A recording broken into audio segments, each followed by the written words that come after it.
all right, once and always, it's in the books, so to speak. So we're going to run down what we liked, what we disliked, what we were surprised about, and what questions we have coming out of the 30th anniversary special right now on Generation S.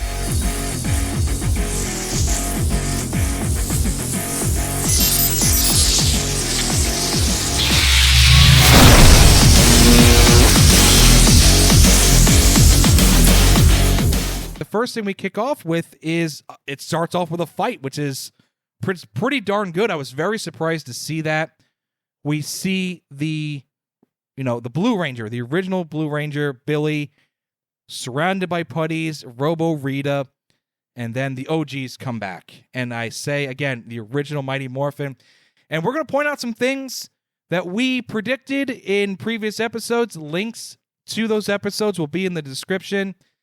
And Dan, one of the things we wanted to see in this, because we knew we weren't going to see some of the Rangers without their helmets on, and it was something we discussed that we didn't hear or see in Beast Morphers, was the question mark of what Rangers were there. And we said, just put in the Hayaz from old seasons. And guess what? It's 100% what they did. It's just put the Hayaz in. They put the Hayaz in for 2 out of the 3. You got the Hayaz from Kimberly, you got the Hayaz from Jason, David, Frank, Tommy, and you got, I don't know, some dude doing Jason. Something. It wasn't Jason, though. No. It'd be funny if it actually was Rocky changing his voice. That would be funny if he was just doing like a deeper voice to do Jason. That would be great. That would be hilarious. So I thought the fight was pretty cool. It was really focused on Billy. I didn't really get it at the point. Was surprised that Trini, again, was alive in this. Yep. When the trailer hit, we had discussed that it caught us by surprise. And then, that happens and she goes. And, yeah, you see the death of a Power Ranger. And it's pretty intense for Power Rangers. I liked it. I thought it gave closure to the character. It was, I think it was a good death. She sacrificed herself for Billy. And, I mean, who better to kill her than Rita, sort of. Sort of. Well, we'll get to that. We'll jump into how Rita came about, the command center. If you watch, again, we're just plugging our other episodes because we think you'll like it. If you're watching this, you'll probably like those episodes as well. Hopefully. Hopefully, in the wish list episode, one of the things we discussed or wanted to know about was the command center. And we got that and a whole lot more. Cranston Industries. And not Bryan Cranston, Billy Cranston. I liked it. I thought it was a good twist that Billy is doing his own thing. He's got his own company. He's kind of got a hidden section underneath it. But one thing I don't know if I disliked it. I'm going to say I disliked it.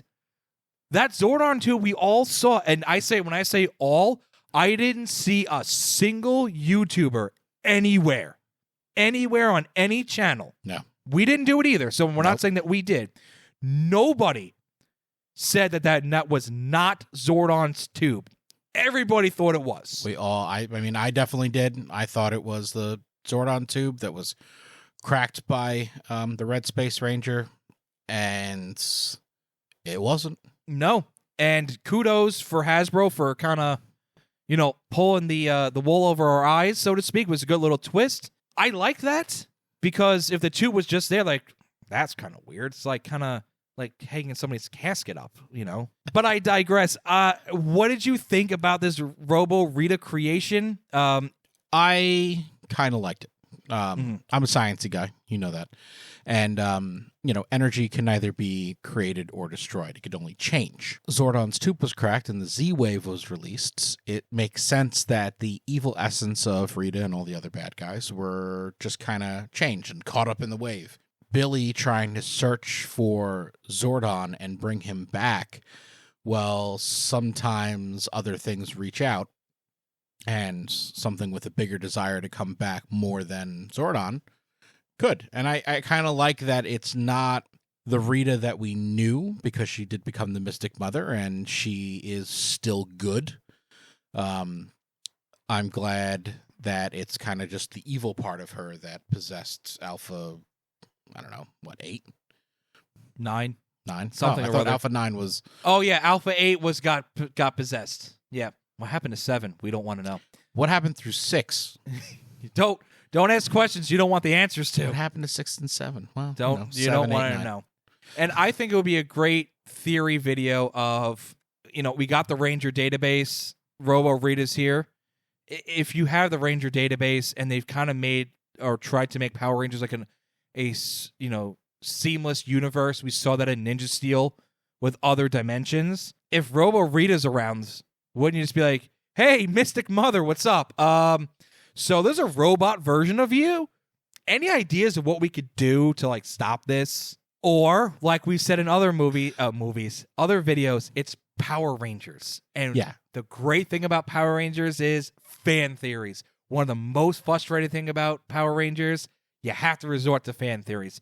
That, I think, is probably going to be one of the first videos that what we do is why wasn't Mystic Mother contacted? Or maybe she was contacted and she said, I got a headache? Oh, no, maybe, but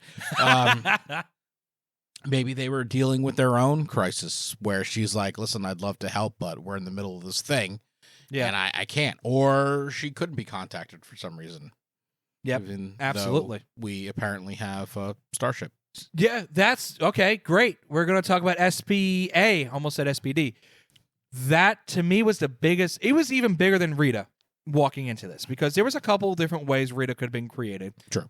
Could have been the Machine Empire. Could have been Lord Zed. Could have been a bad. I personally didn't think it, but it was a perfectly good way of bringing her back. Almost like an experiment gone bad. Right.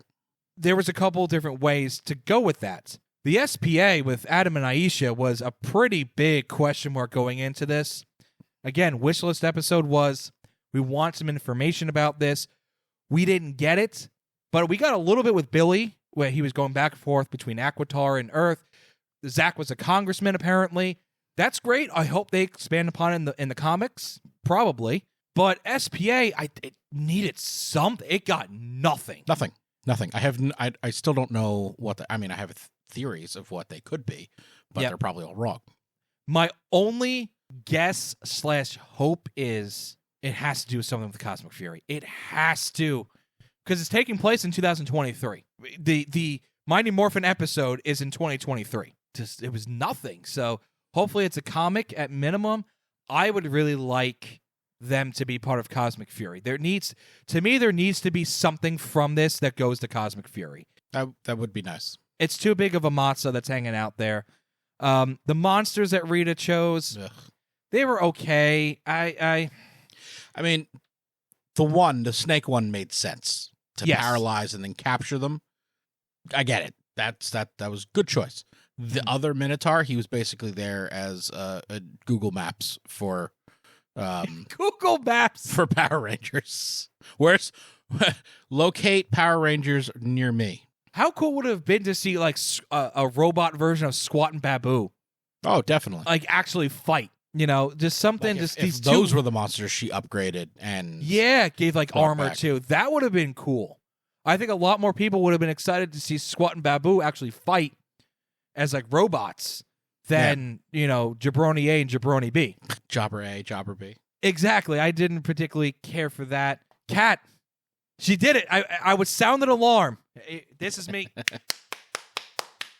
At nauseum, we said in like 3 episodes, please put this theory to bed that JJ is the son of Tat.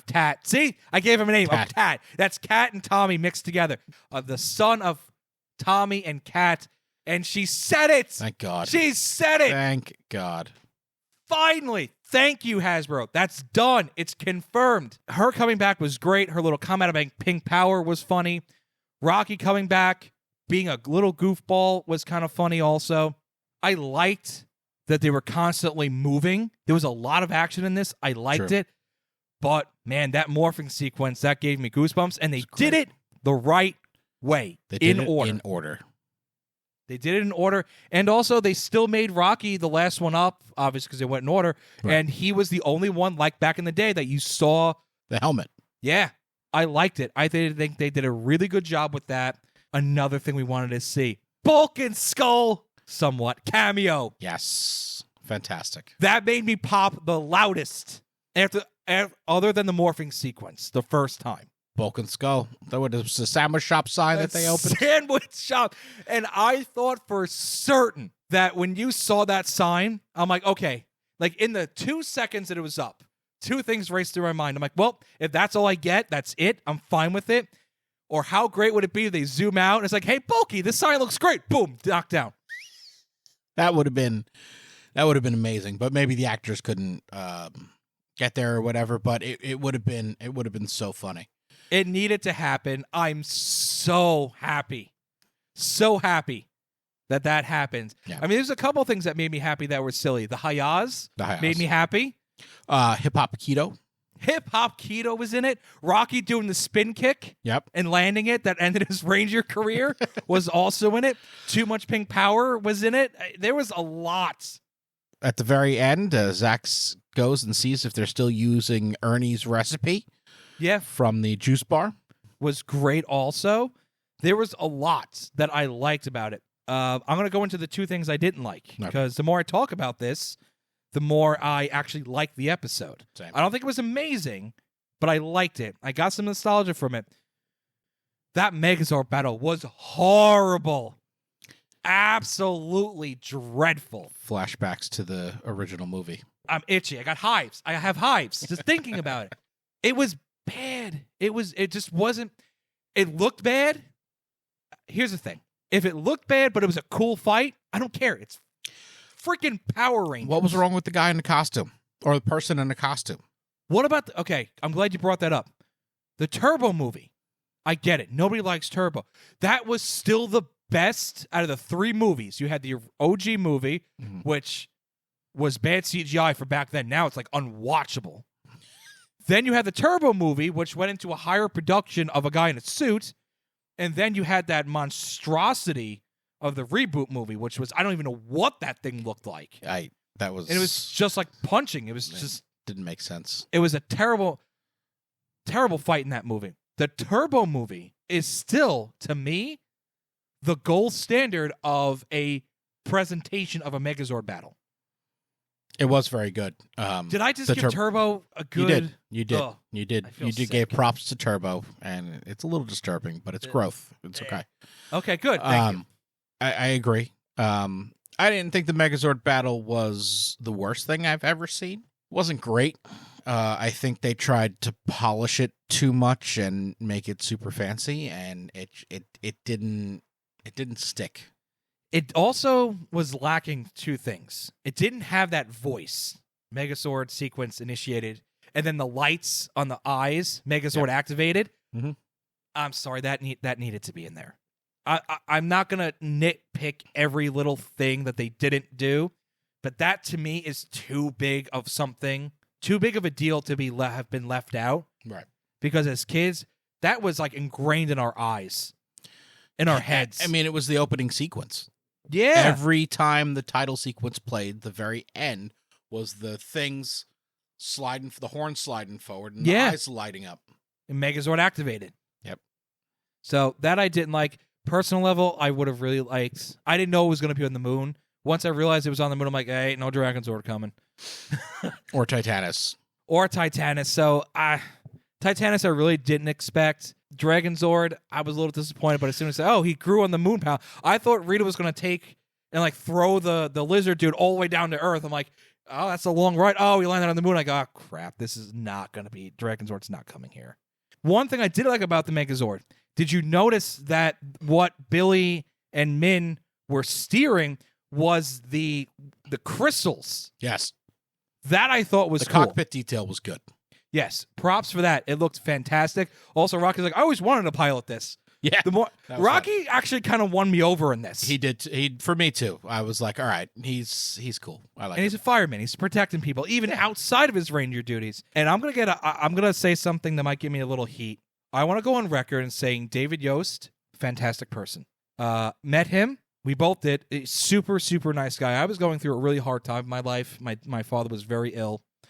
And I know that David Yost had gone through some personal issues, vastly different than mine. But when I met him, I told him I was going through a really hard time, and Power Rangers were kind of my escape when I was feeling kind of blue, no pun intended, or a little bit. gave me a hug and really encouraged me. It was very, very nice, dude. I have the utmost respect for him and what he had to go through, and him doing this again probably wasn't as easy as the other cast members. True. But good for him. I'm glad he did it for himself first and foremost, and then for us fans secondly. But here it comes. I just did not get that feeling I wanted at the end when he was summoning the Megazord. And the thing that stuck out to me is David Yost applied or tried out to be Jason in the original show, and he didn't get the role, and they made him Billy, and dude was jacked in season 3. He was always jacked, and they made him hide it, which I just didn't get that feeling I wanted.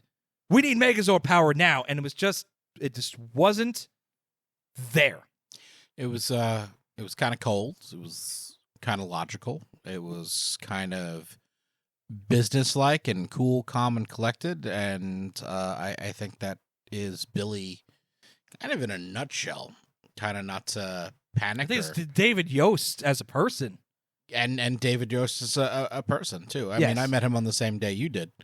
And again, a very, very, very nice man.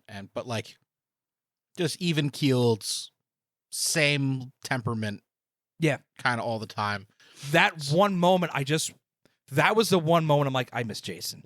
But my solution to it, and I told you this before we started, it's one of the few things we talked about. It would have been really cool because, again, my boy Rocky won me over in this. Because when he got the coin, he was like, oh, I get dino power now?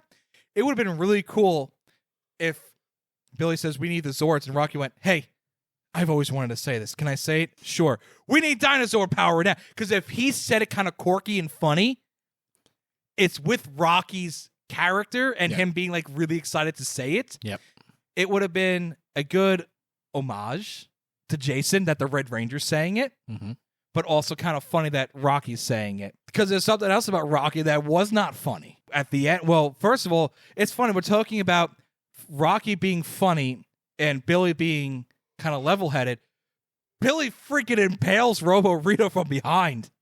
Oh, true. Just not even hesitating, just right then and there. And then Rocky, and probably one of the most badass moments.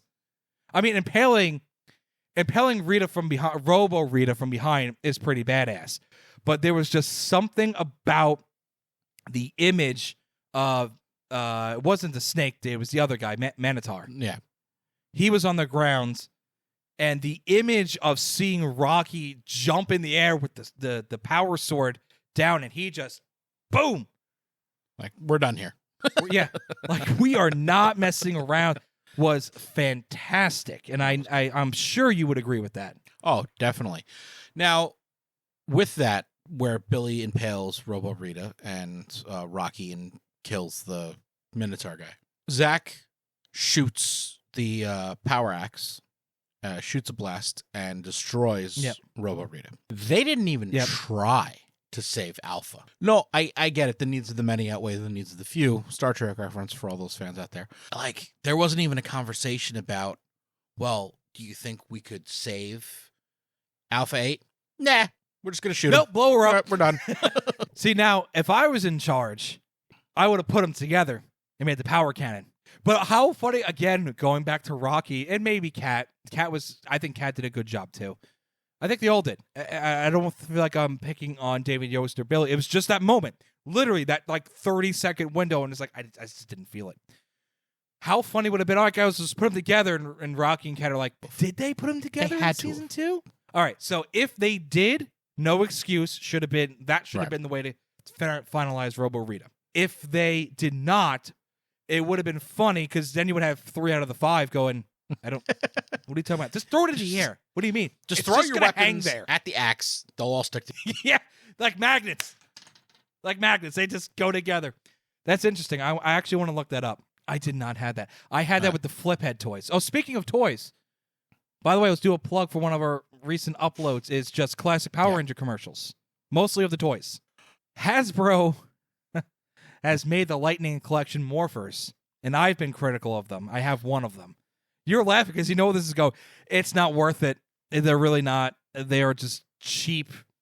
They're in between the original toys from back in the 90s and the Legacy Morpher. But the Legacy Morpher is what they freaking used in this special. Nope. Hasbro didn't even use its own product. That's how inferior it is. So, folks, if you're a Power Ranger fan and you're looking on eBay and you see the Legacy Collection Morpher and you go, why is it so much more? Just realize that Hasbro, for this special, decided to use, or at least what looks more like, the Lightning Collection made by Bandai. The coins that Alpha holds are from the Legacy Morphers, hands down. I could put them in front of you right now. I have them, and you'll be like, "Oh no, it's exactly what they used in the show." They're supposed to be coming out with a Master Morpher.